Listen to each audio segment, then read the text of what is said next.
Keraguan terhadap vaksinasi mengancam target vaksinasi massal. Setidaknya 70% warga yang diyakini ahli medis menjadi kunci kekebalan komunitas terhadap COVID-19.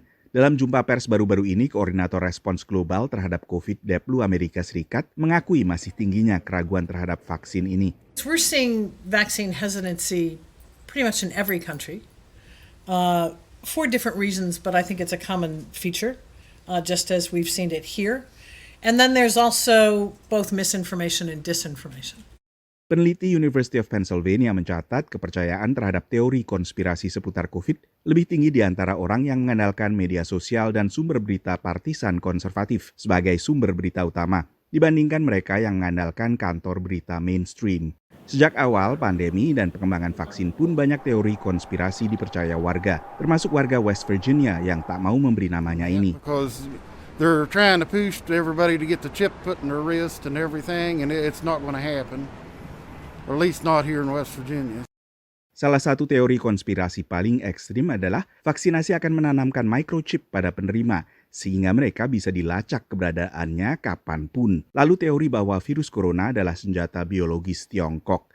Atau paling tidak, vaksin memiliki banyak efek samping yang justru merugikan kesehatan. Keraguan sebagian warga untuk melakukan vaksinasi COVID tidak seluruhnya akibat mempercayai teori konspirasi. Ada yang mempertanyakan mengapa izin penggunaan darurat dikeluarkan begitu cepat di saat untuk penyakit-penyakit lainnya umumnya membutuhkan waktu bertahun-tahun untuk mendapatkan persetujuan penggunaan. Lalu juga sebagian di antara mereka sekedar ngeri dengan jarum suntik.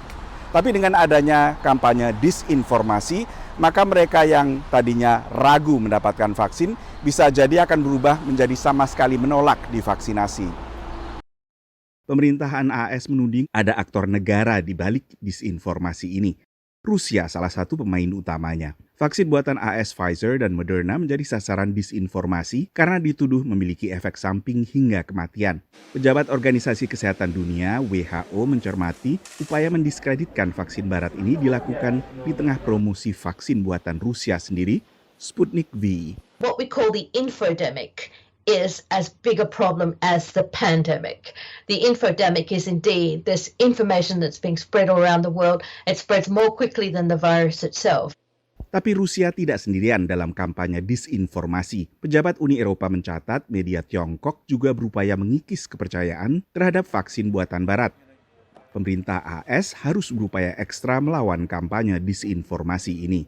We work with a wide variety of partners, from other governments to civil society organizations to counter this. I think that, particularly in the context of a global pandemic where it's incredibly important to have people vaccinated, that there's a hunger for the truth. And thankfully, I think there's a growing number of organizations that are ensuring that people get it. Analis lain juga menilai kampanye disinformasi Rusia dan Tiongkok bisa menjadi bumerang. Karena rakyatnya sendiri bisa ikut percaya bila akhirnya juga membaca. Dari Washington DC, Nova Purwadi, VOA.